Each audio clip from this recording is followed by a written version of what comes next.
आज से 6.5 करोड़ साल पहले एक बड़ा एस्टेरॉयड पृथ्वी से टकराया। धूल के कारण बादल ने सूर्य को ढक लिया, तापमान गिर गया। पृथ्वी पर रहने वाले 25 किलोग्राम से ज़्यादा वजन का हर जीव खत्म हो गया। डायनासोर का काल खत्म हो गया। डायनासोर का जीवन एक नई प्रजाति के लिए एक सुनहरा अवसर लेकर आया। ये प्रजाति थी मैमल्स की। मैमल्स यानी स्तनधारी जीव। उन्होंने खुद को इस महाविनाश से बचा लिया था। अत्यंत गर्मी से बचने के लिए ये जीव जमीन के अंदर रहने लगे और जिंदा रहने के लिए उन्होंने सब कुछ खाना शुरू कर दिया। इतने बड़े महाविनाशकारी प्रलय के गुजरने के बाद धरती फिर से सामान्य हो गई थी। सतह पर फिर से नए पेड़ पौधे उगने लगे थे और धरती पर जो 5% जीव बच गए थे उनमें एडॉप्ट रेडिएशन की प्रक्रिया से बहुत सारी नई प्रजातियां जन्म लेने लगी। यूरोपियन एपोक में 5.5 करोड़ साल पहले बंदर जैसी प्रजातियां आई। इनकी आंखें सर के आगे की तरफ थी। इसी काल में प्राइमेट्स के सर के अंदर एक महत्वपूर्ण इवोल्यूशन हुआ। इसके स्पाइनल कोड को मस्तिष्क से जोड़ने वाला छेद, जिसे फोरमन मैग्नम कहते हैं, वो अस्कल के पीछे हिस्से के बीच के सेंटर की तरफ शिफ्ट हो गया। यानी कि अब जो प्रजाति आई वो सीधे खड़े होकर चलने में सक्षम थे। आज से 4.7 करोड़ साल पहले धरती के वातावरण में लगातार बदलाव होने शुरू हो गए थे। धरती के टेक्टोनिक प्लेट में हलचल हुई जो धरती के 2 बड़े महाद्वीपों को एक दूसरे के पास ले गई। यह वही भूभाग है जहां आज हम भारतीय रहते हैं।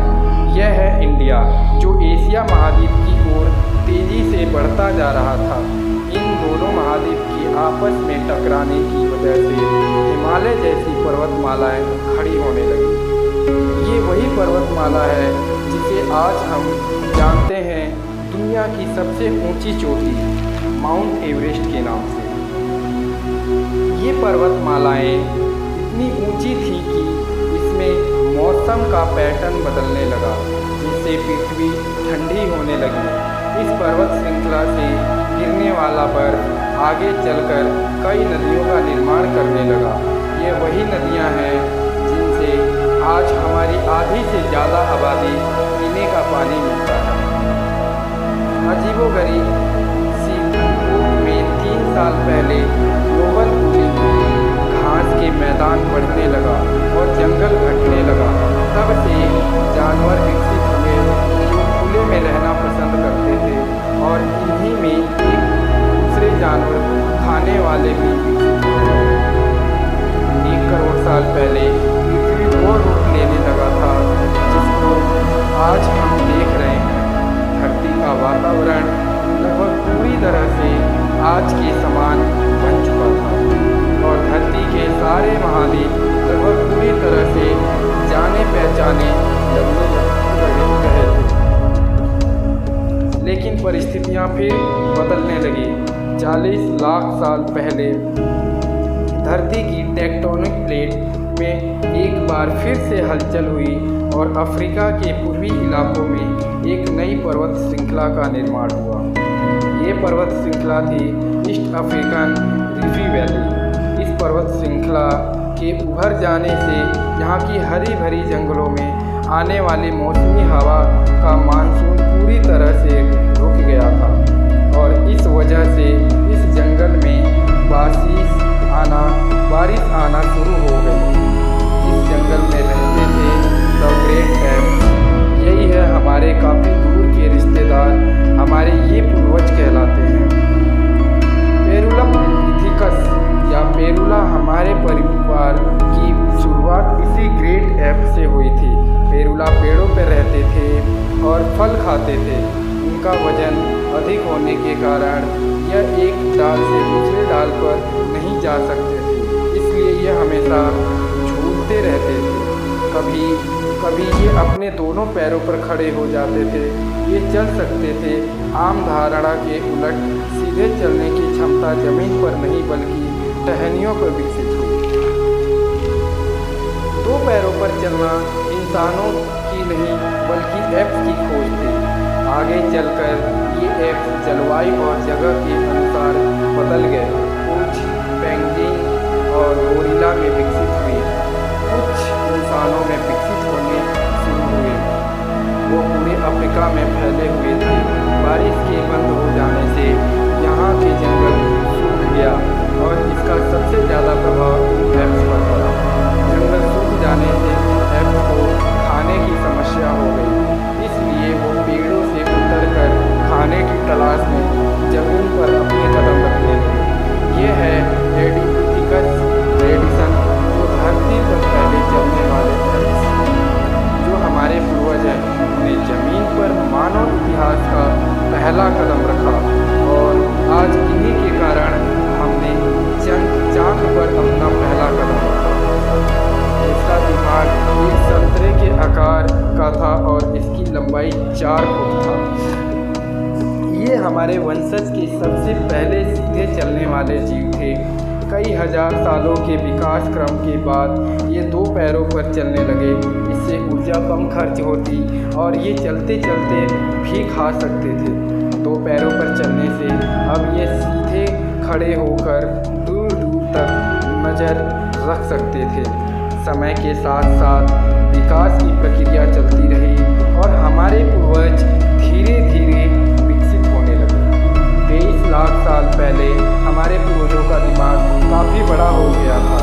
ये थे होमो हैबिलियस, जिन्होंने पहली बार पत्थर के हथियार की तरह इस्तेमाल करना शुरू कर किया था। जैसे ही इस मामूली से पत्थर या धारदार किनारा बना, हमारे पूर्वजों के पास एक हथौड़ा आ गया। हमें काटने का हथियार मिल गया, जिससे वो हजारों ऐसे काम कर सकता था जो वो पहले नहीं कर सकता था। पत्थर के इस्तेमाल ने अंगूठे और अंगुलियों को मजबूती दी, जिससे वो और अधिक कुशल तरीके से इनका इस्तेमाल करने में सक्षम हो गए। समय बीतते साथ ही हमारे पूर्वज समूह में अन्य जानवरों का शिकार करना शुरू कर दिया। ये होमो इरेक्टस थे, जो अन्य जानवरों से ज़्यादा होशियार थे। उन्होंने ही सबसे पहले आग की इस्तेमाल करना सीखा। आग की खोज हमारे पूर्वजों के लिए सबसे बड़ी खोज थी। ये इन्हें गर्मी, रोशनी, अंधेरे और जंगली जानवरों से सुरक्षा देती थी। इसी वजह से अब परिवार भी होने लगे। उन्होंने आग पर मांस को पकाना सीख लिया था। आग पर खाना पकाने का मतलब था कि मांस को चबाने और पचाने में ऊर्जा का कम खर्च होना, और इसी वजह से ये ऊर्जा उनके दिमाग पर खर्च होने लगे और इन्हें कैलोरी और ज़्यादा मिलने लगी, जिससे हमारी पूर्वजों का दिमाग काफ़ी बड़ा हो गया। 2 लाख साल पहले आज के इंसान की जैसे सूंघ ले लिया था। मेरी यानी कि जो आवाज़ की नली है, हमारे पूर्वजों ने गले के ऊपर थी, वो नीचे आने लगी थी। अब वो ज़्यादा जटिल आवाज़ें निकाल सकते थे। अब वो बोलना शुरू कर दिया था। पहली बार कोई जानकारी एक दूसरे के पास पहुंचाने लगी थी। यही वो आखिरी विकास क्रम था जिसके बाद विकसित होकर हम यानी होमो सैपियन 1 लाख साल पहले इंसान कहीं भी जा सकता था। हमारे पास फुर्तीले हाथ और प्राचीन हथियार थे। अब बात कर सकते थे, आग को काबू में रख सकते थे। अब वो अपने अफ्रीकन घर को और बड़ा कर सकते थे। महाद्वीप यानी कॉन्टिनेंट, जिसमें अफ्रीका और यूरेशिया जुड़ गए और उससे बनी एक बहुत बड़ी जमीन जिसका नाम था एफ्रोरेशिया। इंसानों के दूर दूर जाने से बहुत बड़ा बदलाव आया। अब एक महाद्वीप से दूसरे महाद्वीप में रहने लगे। इसकी वजह से वो उन चीज़ों से बचे हुए थे जिसकी वजह से वानरों के मुकाबले दूसरे बड़े स्तनधारी हमेशा के लिए खत्म हो गए। करीब 50,000 साल पहले आइस एज शुरू हो गया और नॉर्थ पोल से आगे बढ़ने लगा। उसी वक्त इंसान चाइना और ऑस्ट्रेलिया तक पहुंच गया था। 30,000 साल पहले पहली बार यूरोप पहुंच गए। जब बर्फ अपने चरम पर थी, तब इंसान अपनी खोज में नॉर्थ ईस्ट साइबेरिया के बर्फीली ठंड में पहुंच गया। आइसिस के इतनी कठिन दौर में भी इंसान हर उस हुनर का विकास कर रहा था जिससे वो सच्चे मायनों में इंसान बन सके। उन्होंने खुद को उस माहौल में ढाल दिया। हम ज़्यादा समझदार हो गए। इसके बाद जब हम दुनिया में अपनी बस्तियां बनाने लगे, समुद्र के किनारे से पहाड़ की चोटियों तक, हरे भरे मैदानों से लेकर पथरीले इलाकों तक हर जगह इंसान थे। हमारा हुलिया, त्वचा, बाल और आंखों का आकार जलवायु और जगह के अनुसार बदल गए। हमने अपनी आवश्यकता के हिसाब से खेती शुरू की और जानवरों को पालना शुरू कर दिया। हमने कस्बों और शहरों का निर्माण करना शुरू कर दिया। इसके बाद हमारी सभ्यता और संस्कृति का जन्म हुआ। हमने विज्ञान और गणित का इस्तेमाल करना शुरू किया, जिससे हमें भविष्य में जाने के लिए ऊर्जा और तकनीक मिली। ये है हमारा समय। अब हम पूरी तरह से विकसित हैं। हमारे जैसा इस धरती पर कोई जीव नहीं है। आज हम जानते हैं कि हम कौन हैं, कहाँ से आए हैं, लेकिन ये अभी शुरुआत है। अभी हमारा सफ़र खत्म नहीं हुआ है। अभी हमें और आगे तक जाना है, आने वाले समस्याओं का सामना करना है और खुद को और